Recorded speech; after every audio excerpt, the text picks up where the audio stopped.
Hello guys. तो finally हम लोगों ने ऑलरेडी एक जर्नी कंप्लीट कर चुके हैं हम लोग।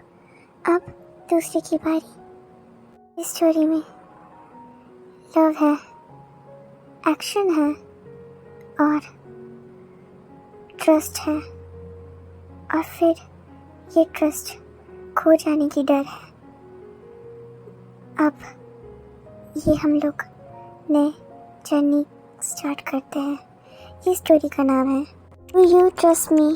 ये इस स्टोरी के बारे में थोड़ा जान लेते हैं। चाइना, इस कंट्री को कौन नहीं जानता है। सब आके यहाँ बसना चाहते हैं।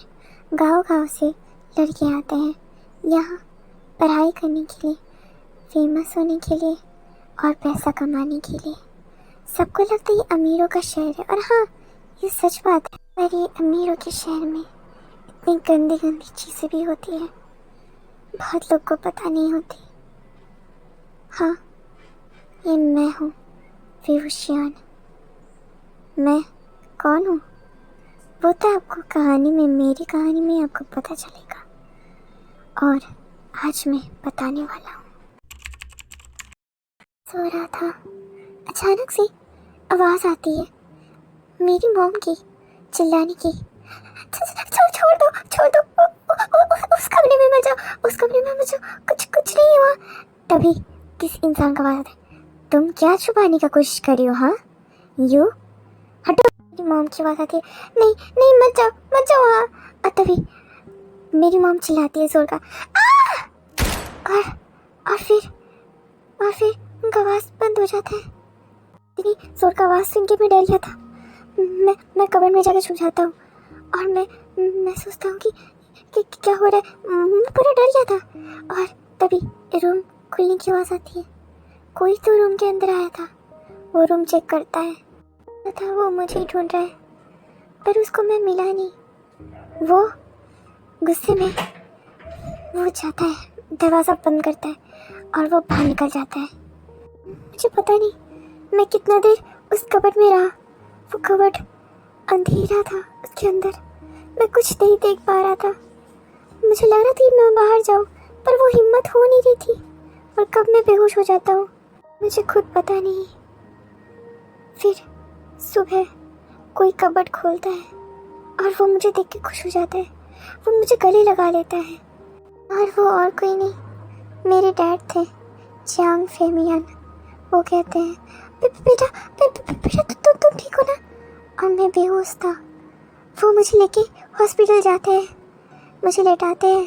देर बाद मुझे होश आती है, पर मैं कुछ कह ही नहीं रहा था। मैं सबकी तरफ देख रहा था ब्लैंक आइज से, और वो आवाज़ मेरे कानों में बज रही थी, वो गन की आवाज़। सबके सामने मैं बस एक ही वर्ड बोलता हूँ, डैड। और तब मेरे डैड को बुलाया जाता है। मेरे डैड आते हैं, बोलते बेटा तुम ठीक हो ना? तुम ठीक हो ना? तुम्हें कुछ हुआ तो नहीं? सिर्फ एक ही बात बोलता हूँ, डैड मॉम कहाँ है? और डैड चुप हो जाते हैं। वो मेरी आंखों की तरफ देख नहीं रहे थे। उनका सर नीचे था। वो मेरा नजर चुरा रहे थे। और मैं पे कुछ आदमी आते हैं, उनको देख के ही लग रहा था कि वो बहुत डरावने हैं, और वो मेरी तरफ आके मुझे बो करते हैं। मुझे कुछ समझ नहीं आ रहा था। मैं बस ब्लैंक आइज से डैड को देख रहा था, और डैड कहता है, तुम्हारी मॉम अब इस दुनिया में नहीं रही। यू इस दुनिया में नहीं रही। वो मर चुकी है बेटा। वो नहीं है, इस दुनिया में नहीं है। मुझे कुछ समझ नहीं आ रहा था, क्योंकि मैं बस 7 साल का था। मैं उस बेड में डैड का हाथ पकड़ के कहता हूँ, डैड माँ कहाँ है? डैड कहता है, शियान बेटा, वो तुम्हारी माँ अब इस दुनिया में जिंदा नहीं रही। मैं रोने लग गया। मुझे कुछ समझ नहीं आ रहा। मैं सोचा था कि डैड मॉम को बुला क्यों नहीं रहे हैं। मैं बहुत देर रोया। मैं डैड को बहुत कुछ कहना चाहता था, पर डैड उनके पीछे जो आदमी खड़े थे वो डैड को लेके चले गए, और मैं बस वहाँ डम्बफाउंडेडली रोता रहा मॉम के गम में, पर किसी किसी को मेरी फिक्र नहीं थी। नर्स भी वहाँ से चली गई थी। मेरा डिस्चार्ज का दिन आ गया। मेरे डैड लेने आए थे मुझे। देखता हूँ डैड के पीछे एक लग्जूरियस सा कार है। मैं बस देख रहा था उस कार को। डैड कहते हैं बेटा आओ बैठ जाओ, और मैं बस डैड को पूछता हूँ डैड ये किसका है। मेरे डैड मुझे कहते हैं सब तुम्हारा है बेटा, सब तुम्हारा है। और तब मैं बस मुझे कुछ समझ नहीं आ रहा था।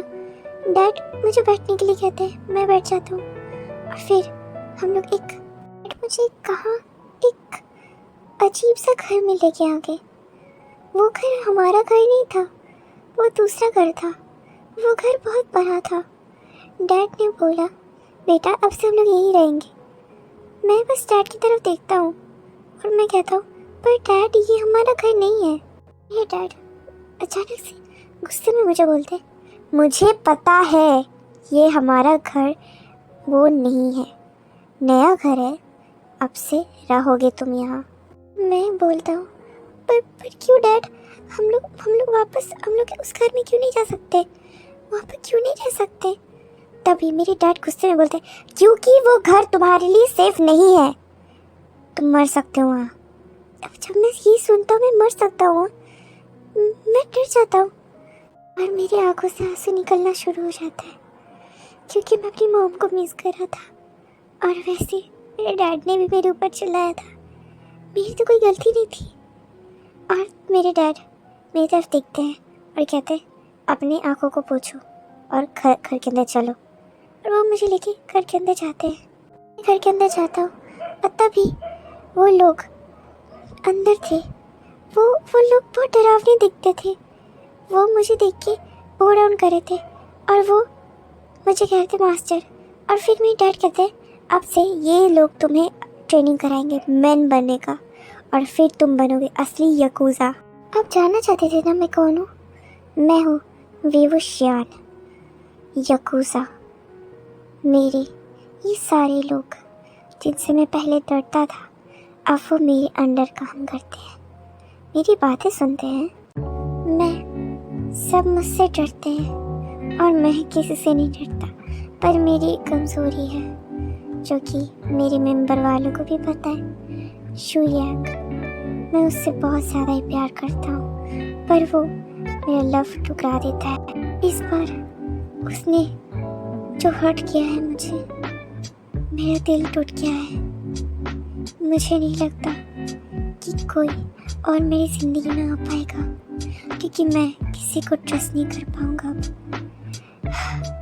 क्या होगा, क्या वेवुशियान किसी को प्यार कर पाएगा?